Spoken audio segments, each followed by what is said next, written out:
We'll go live. All right, good afternoon, everyone. Welcome to the Judicial Proceedings Committee. Today is Thursday, March 6th, 2025. We are on voting list number 11, and we are going to start off with Senate Bill 338. Senate Bill 80 and Senate Bill 118 is on hold for a second here.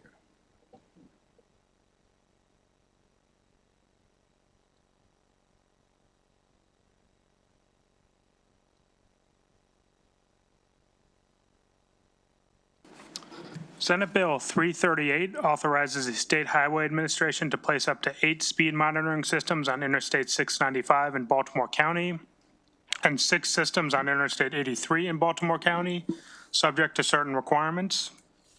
There is an amendment which was approved by the county delegation. It makes several changes. First of all, it allows SHA to recover the costs that they incur in setting up this program out of the revenues from the speed monitoring systems.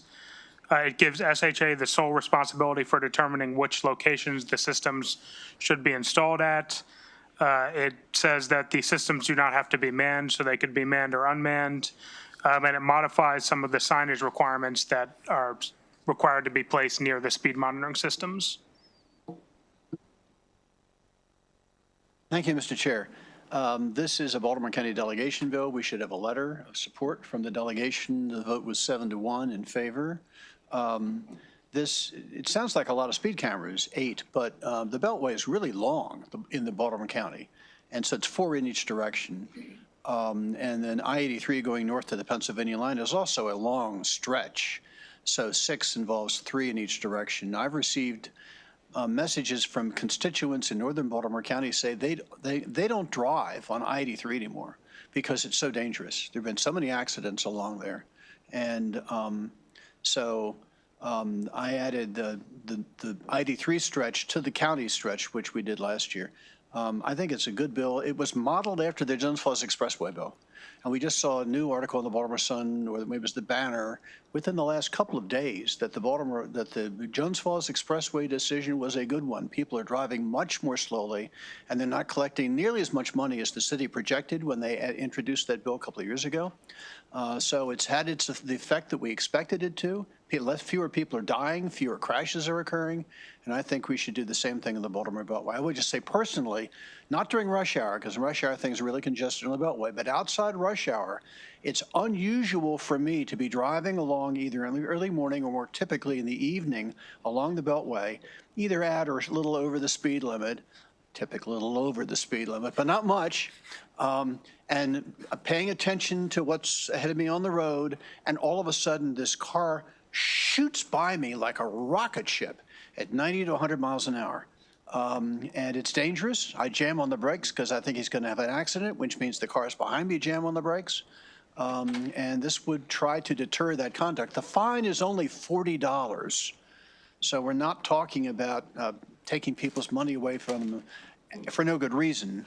And all of the money gets used to run the system and to repair the Beltway when it needs repairing, which it always does. The money will not go into the general coffers of government. So I recommend, I would move favorably on this bill, but I see we have comments over here. Thank you, Mr. Chair. I just wanted to give a little bit of history and context on the issue of speed cameras on highways, 695, 83.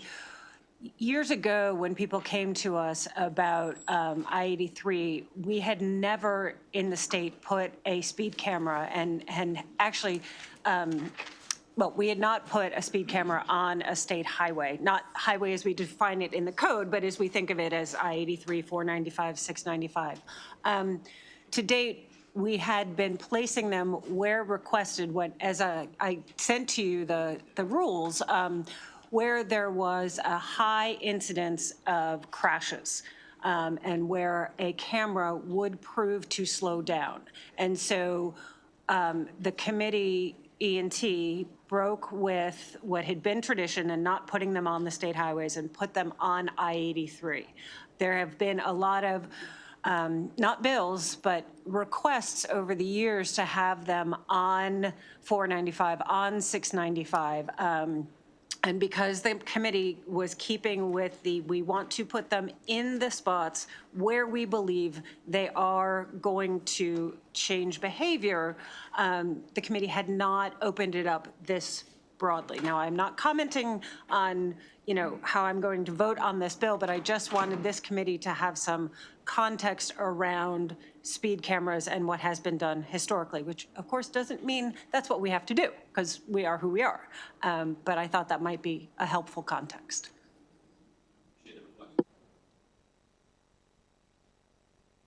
Thank you. So, Senator West, in that article, I believe the question came up that if a speed camera was there, all it was doing was pausing people from slowing down, jamming on the brakes. That's kind of what you're talking about, jamming on the brakes. I guess my question is, had there been recent data that it actually was causing any kind of accidents or anything like that? Accidents on the Jones Falls Expressway since the speed cameras were put there than there was previously. Also, the article this week suggested that they're going to take the cameras away from where they are now and put them in different locations, which was permitted under the bill. Right. And I think the bill said that you can only have them operating in 1 or 2 locations at a time. And that's what this bill says with respect to the Beltway. There are up to 8 cameras, but you can't operate all 8 cameras simultaneously, fewer. Of course, the people driving won't know which ones are being operated and which ones aren't. So the whole purpose of this is to deter speeding. It's not to gain money. No, I understand that. I understand that part. That's not where my issue was. I believe Senator Folden had brought up that he believed that where people knew there was one, they would jam on their brakes and it would cause accidents. And I'm just looking for, is that true now? Compared to what it was. Yeah, I don't think that jamming on the brakes is causing the accidents. I think what Senator Folden's concern was that people will speed on the rest of the road and only slow down for that stretch where they know there's a camera and then speed up again. Right. I drive the Jones Falls Expressway all the time, and in my experience, that's not happening. Okay. I don't see cars. I don't see lots of red brake lights going on just before the camera, and then people speeding up. Now, right past the camera in the direction I generally go downtown, there's the S-curves. You can't speed through the S-curves because you got to slow down for those. So we'll see when they get to the new camera locations whether it happens. I would be willing to suggest it won't, based on the statistics we've seen since those cameras were installed. Okay. Thank you, sir. Senator James. Thank you, and I so apologize for coming in late. So I just had a question for the sponsor, which is, because you might know, do other states have these kind of cameras on, highways, major highways? And then MDOT has some concerns about having 2 different speed monitoring programs, because we just recently passed the work zone, which made a lot of sense to me. So those are the 2 questions for right now. What other states are doing in terms of, these are some of this is interstate too. So and then if there are others, I'd love to know what you know about their use and success. The quick answer is I know nothing about other states. Okay, very good. I didn't look into that. I do know about the Jones Falls Expressway, and that's worked. So that's one in Maryland that I think has done the job we expected it to do. Well, your second question was? Oh, well, MDOT has a letter that's talking about that we would have 2 different, speed monitoring programs within the administration. And I thought the MDOT bill about the work zones was flawed because it required a live policeman to sit in a car next to the speed camera. And the whole purpose of the speed cameras is to avoid having live people having to sit there on the sides of the road. And it was perfectly obvious where it was because there was a spotter potty, which was blue, and right beyond the spotter potty was the police car with the camera on the front of it. And I thought this doesn't make any sense. If we're going to use cameras, use them like on the Jones Falls Expressway where there are no human beings there, and you simply get a $40 fine. So this bill was modeled after the Jones Falls Expressway. Well, remind me, Senator, you mean in the work zone bill we just passed the one where we really increased the fines, but we required a lot of notice, a lot of signage? Right. The bill, as it was finally passed, required a live policeman to be sitting next to, in fact, the speed camera's on the front of the police car. Right. That's where it is. And do you remember the rationale for that? I have no idea, but it sounded totally nonsensical.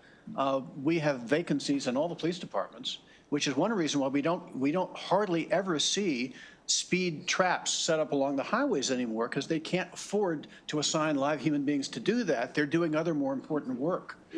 So the speed cameras are a good substitute. Thank you. Thank you, Mr. Chairman.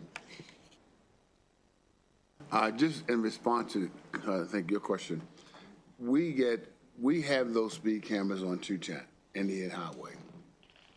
We get reports every 3 months. What was the speeding, who did what. I called them because this came up with my bill as well, to ask them if there have been accidents recorded because people hit brakes, how many of them were hit in the back and that sort of thing. They couldn't find any. And we've had those cameras for about 5 years.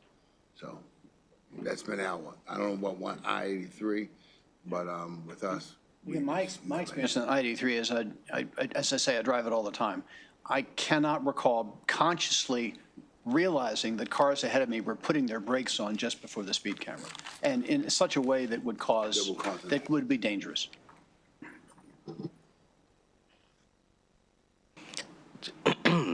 Just to provide my colleague some backup, not that he needs any, I can use all I can.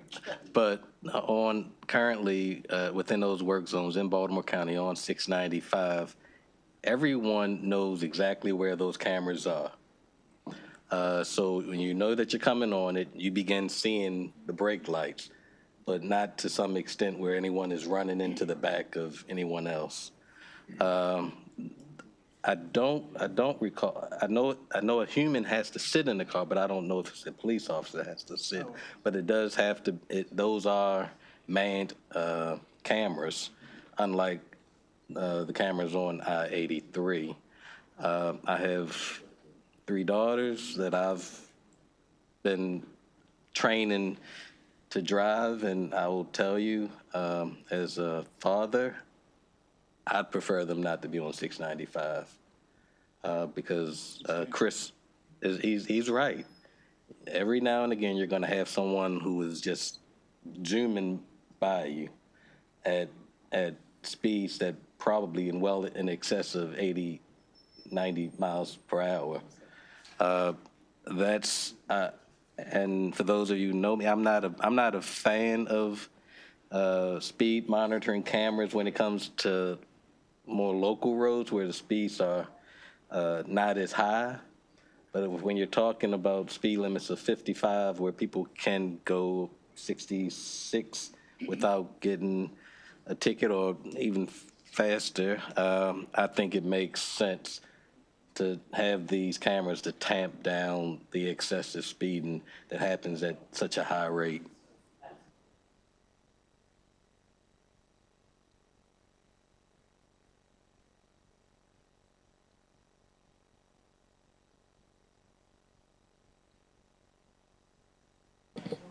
Yeah, Senator James, yeah, absolutely. To the bill sponsor.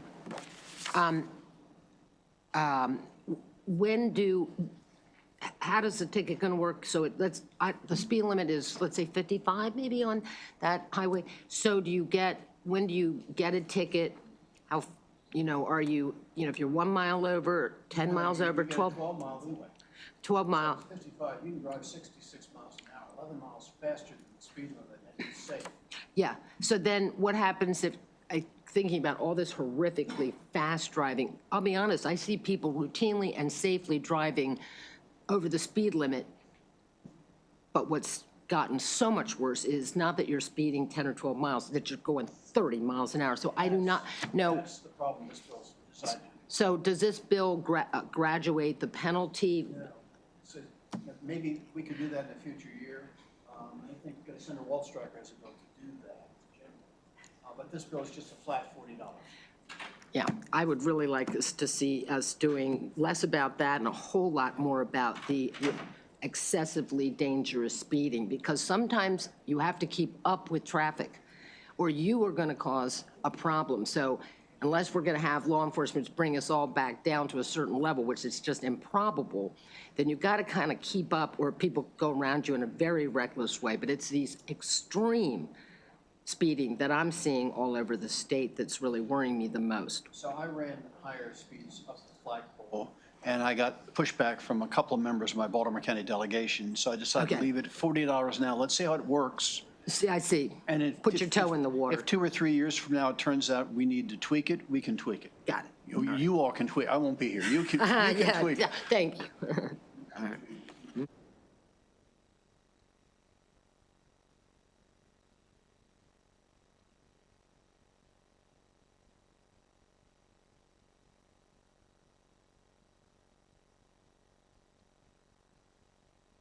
In the affirmative. I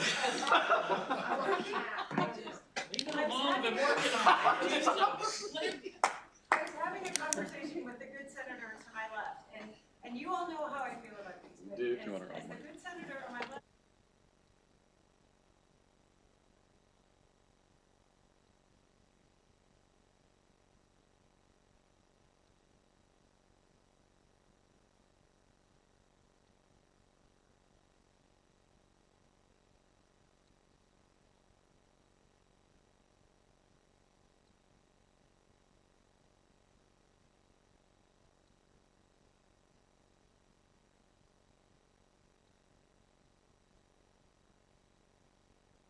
All right, just procedurally, 1 second. Josh, were there amendments for this bill? Yes.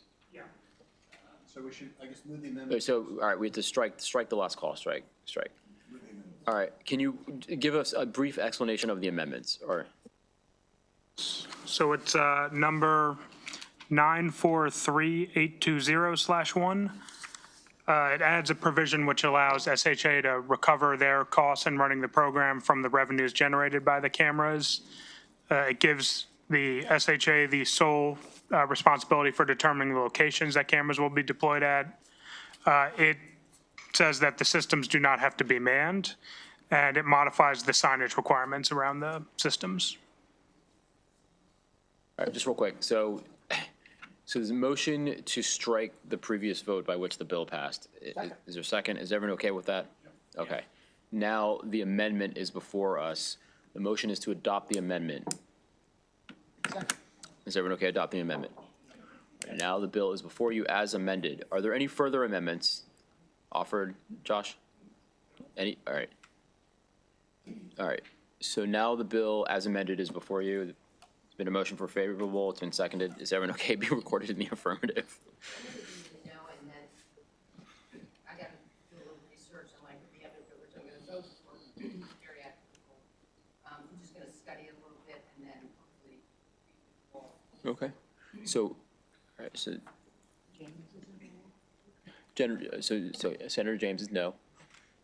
And then Fulton's absent, yeah, excused.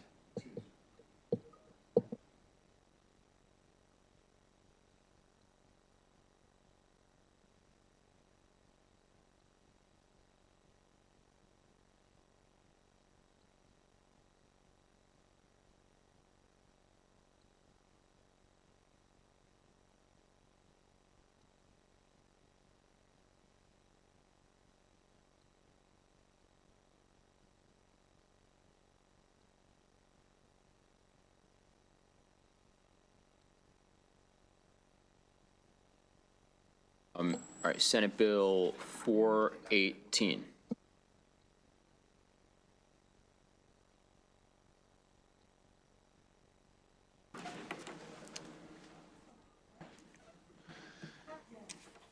Senate Bill 418. The committee considered this bill yesterday.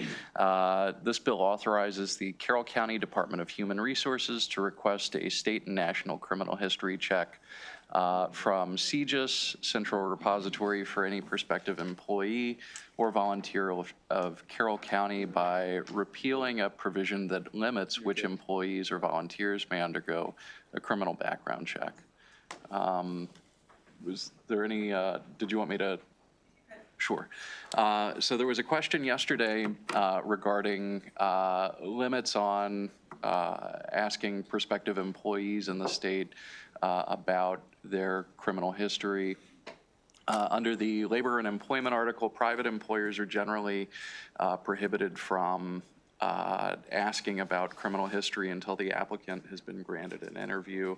A similar provision exists for state employees. After that opportunity for an interview has been given, they can ask about those sorts of things. They can also disclose beforehand that certain offenses may disqualify somebody from employment. To my knowledge, there's nothing in state law that prohibits, excuse me, prohibits counties from asking about criminal history or regulates it. But that would probably be done at a county level. I spoke further with finance counsel. He advised that he believed that Baltimore City had provisions on that, but it would probably be on a county by county basis. All right. Is there a motion? It's a motion for a favorable. It's been seconded. Is everyone okay being recorded in the affirmative? All right. Senate Bill 418 passes unanimously. All right. We're now going to go back to Senate Bill 432.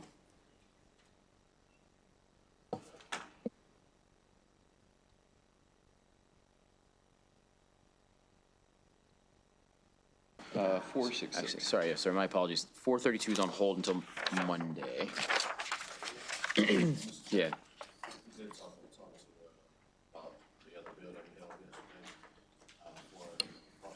Yeah. Task force is good? Okay, great. That's awesome. All right. Okay, so sorry, but my apologies. 466.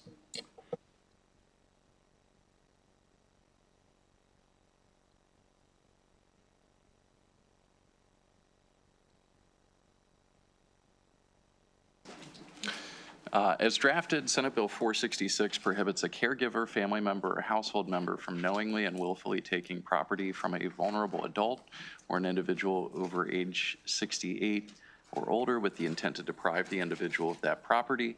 Violators are subject to graduated penalties as specified in the bill.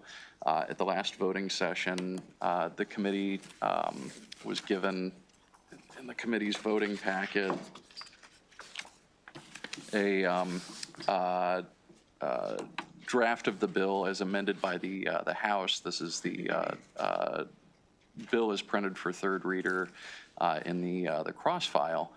That bill strikes provisions of the bill and instead provides that, let me just get the text here.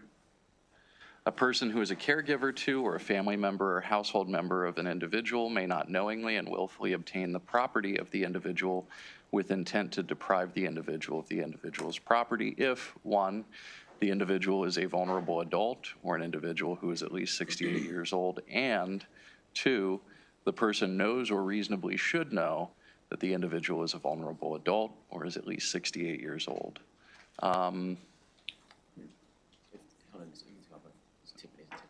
Yeah. Tiffany, did you want to come up and provide a explanation, or if not, it's no. If members have questions.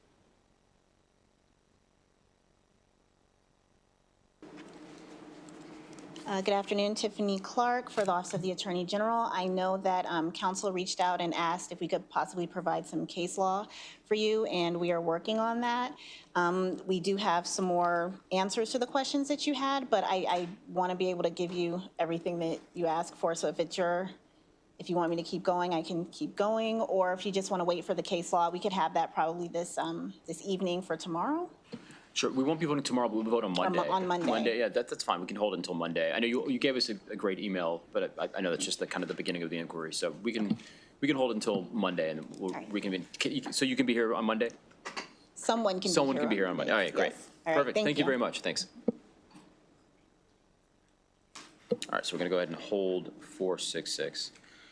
485. Just like the one with Vice Chair Wallstrecker is on hold. 500, we do not have a letter. Hold. Senator Charles, I know, are we still waiting for amendments for 525? We are, so I talked to my staff, and we're trying to expedite it. Okay. Get everything done. And then we still have to get through the delegation letter, which I talked to the chair, and so we'll have that squared away soon, so. Excellent. Okay, great. So we'll have it on Monday. That's on hold until Monday.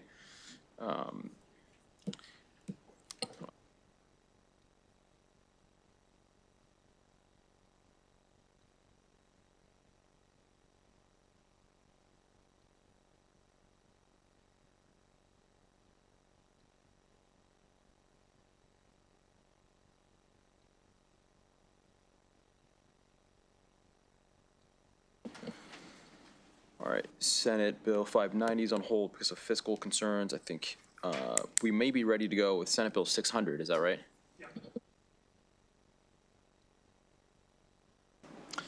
Senate Bill 600 authorizes for 5 years the use of stop sign monitoring systems on state and local highways in Baltimore City to record violations of state law requiring obedience to stop signs.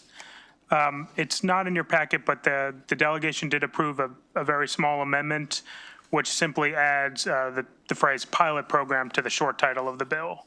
Otherwise, it makes no changes of substance.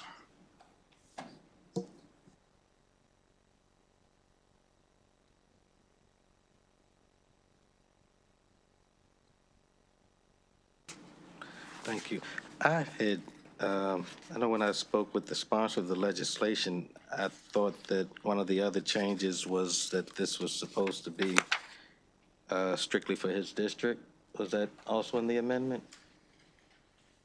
We have not received an amendment to that effect.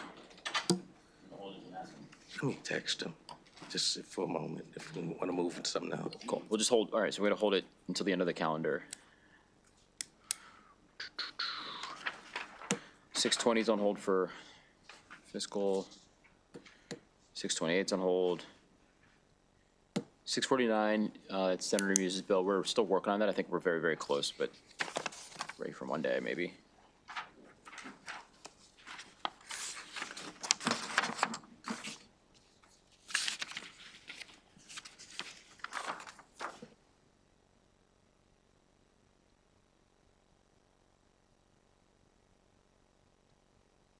All right, 710 is on hold.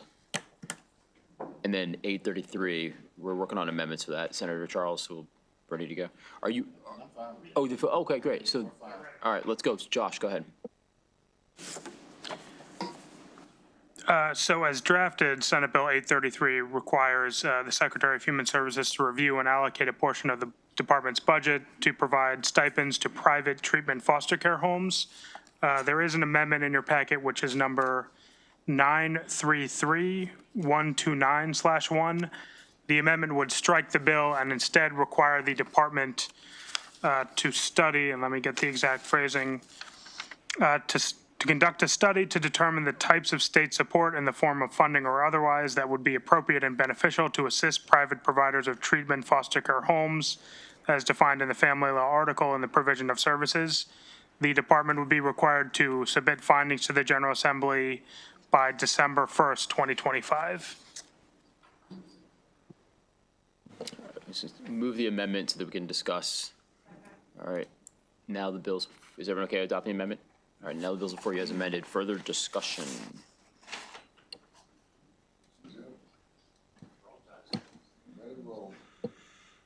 All right, motions for a favorable. It's been seconded. Is everyone okay being recorded in the affirmative? Okay, Senate Bill 833 as amended passes.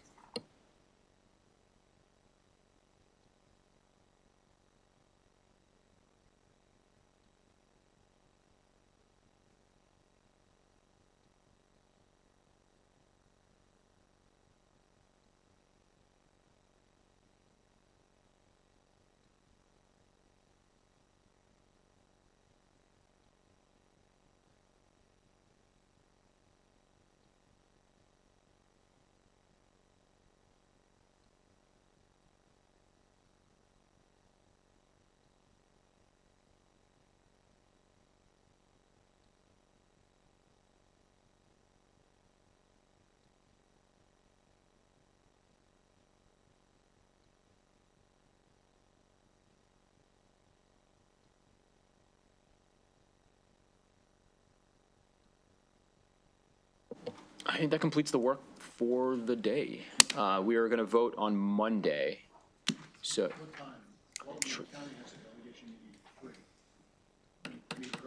like 1 o'clock? Is that okay with everyone? Yeah. Is that okay with everyone? 1 p.m.? Yeah. Monday at 1.